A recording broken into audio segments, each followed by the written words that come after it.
अस्सलाम वालेकुम। मेरा नाम है जहांज़ेब जान और क्रैकेट नाव में आप सबको खुश आमदीद कहता हूँ।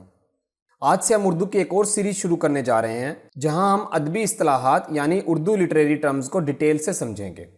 इंशाअल्लाह कोशिश होगी कि इस सीरीज़ में ज़्यादा से ज़्यादा इस्तिलाहात को कवर किया जा सके। तो चलें पहला पार्ट स्टडी करते हैं। इस वीडियो में हम नसर, मिसरा, शेर, नज़म, काफिया, रदीफ़, मतला, मक्ता और आहंग के बारे में पढ़ेंगे। सबसे पहले हम देखते हैं कि इस्तिलाहात किसे कहते हैं। इस्तिलाहात अमूमन वही अल्फाज होते हैं जो रोज़मर्रा ज़िंदगी में भी बोले जाते हैं, ताहम किसी ख़ास इल्मी या तकनीकी मैदान के लोग इसके मानी कुछ मुख्तलिफ तय कर लेते हैं ताकि नए अल्फाज घड़ने की ज़रूरत ना पड़े। मिसाल के तौर पर अवाम वज़न से मुराद मादे की मिकदार लेते हैं, लेकिन अरूज़ के यहाँ वज़न एक इस्तिलाह है जिसके मानी हरकात व सकनात की तरतीब और तकरार के हैं। नसर के लुग़वी मानी बिखरी हुई शय के हैं, यानी वो तहरीर, दास्तान, नावल, अफसाना, खाका, नावलेट और ख़ुद नविश्त वगैरह जो मंजूम ना हो बल्कि आम गुफ्तगू की तरह लिखी गई हो, उसे नसर कहते हैं। आरी, मुरज्जिज़, मुसज्जा और मुकफ़ा नसर की बुनियादी इक़साम हैं। आरी वो नसर जिसमें वज़न की कैद हो ना काफिया की, लेकिन मतानत, संजीदगी, सलासत और फसाहत में बुलंद दर्जा रखती हो। मुरज्जिज़ वो नसर जिसमें शेर का वज़न हो मगर काफिया ना हो। मुसज्जा दो फ़िक्रों या जुमलों के तमाम या बेशतर अल्फाज अलल तरतीबुल वज़न और काफिया में मुत्तफ़िक हों। मुकफ़ा वो नसर जिसके फ़िक्रों में वज़न ना हो लेकिन काफिया इस्तेमाल किया गया हो। मिसरा लफ्ज़ी मानी किवाड़ यानी दरवाज़े का एक पट मुराद है, आधा शेर या निस्फ बैत।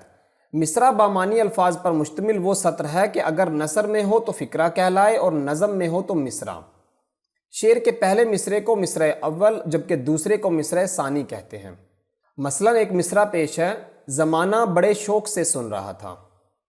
शेर या बैत लफ्ज़ी माना सुखने मौजूं, दो मिसरे जो एक वज़न के हों और एक ख्याल ज़ाहिर करें तो वो शेर या बैत कहलाते हैं। मसलन ज़माना बड़े शौक़ से सुन रहा था, हम ही सो गए दास्तां कहते कहते। नज़म शायरी की एक ऐसी किस्म है जो किसी एक उन्वान के तहत किसी एक मौजू पर लिखी जाती है। नज़म की एक ख़ास बात यह है कि इसमें हैयत की कोई कैद नहीं, ये बहर और काफिया से पाबंद भी होती है और इनकी क़यूद से आज़ाद भी। नज़म में मज़ामीन की वसअत होती है। नज़म ज़िंदगी के किसी भी मौजू पर कही जा सकती है।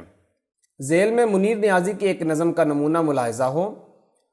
लाखों शक्लों के मेले में तन्हा रहना मेरा काम, भेस बदल कर देखते रहना तेज़ हवाओं का कोहराम। बन गया कातिल मेरे लिए तो अपनी ही नज़रों का दाम, सबसे बड़ा है नाम खुदा का उसके बाद है मेरा नाम।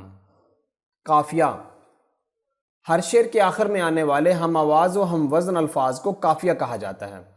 ये अल्फाज एक ख़ास तरतीब से असनाफ़ नज़म में मुकर्रर आते हैं मगर मानों के एतबार से मुख्तलिफ होते हैं। जैसे मिर्ज़ा गालिब की मारूफ गज़ल के चंद अशार मुलाहिज़ा कीजिए। दिले नादां तुझे हुआ क्या है, आखिर इस दर्द की दवा क्या है। हम हैं मुश्ताक और वो बेजार, या इलाही ये माजरा क्या है।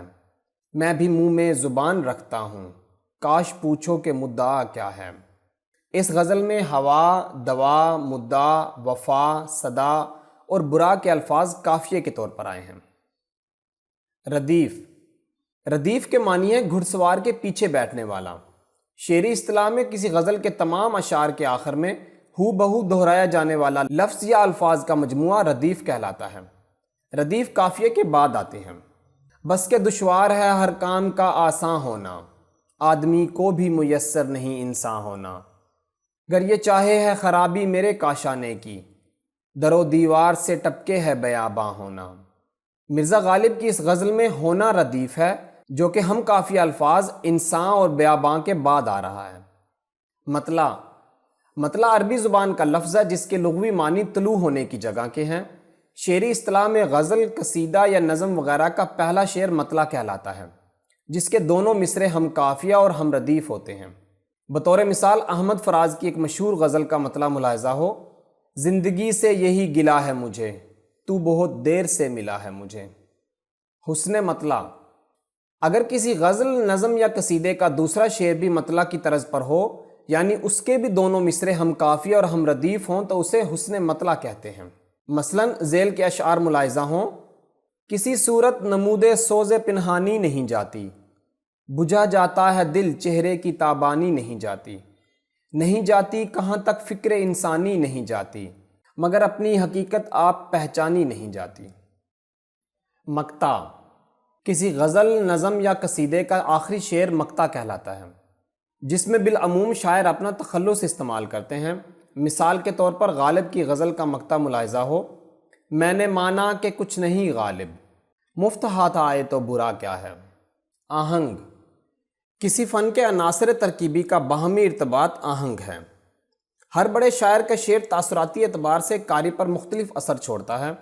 बाज़ शेर बड़े पुरजोश और वलवला अंगेज़ होते हैं, बाज़ बड़ा मध्यम असर पैदा करते हैं और बाज़ में फ़िक्री गहराई के बावस्फ़ सूती असरात या वजदानी ज़र्ब की फ़ौरी तामील नहीं होती। गोया उनमें असर तो होता है लेकिन देर से शुरू होता है और देर पा होता है। सोत की इन तासुराती कैफियत को आहंग कहते हैं। आज के लिए इतना ही। उम्मीद है आपको वीडियो पसंद आई होगी। अगर वीडियो अच्छी लगी है तो वीडियो को लाइक करें और चैनल को सब्सक्राइब करें। स्क्रीन के दाएं जानिब इसी सीरीज़ की नेक्स्ट एपिसोड और बाएं जानिब कंप्लीट प्लेलिस्ट पिन है। मिलते हैं अगली वीडियो में, तब तक के लिए अल्लाह हाफिज़।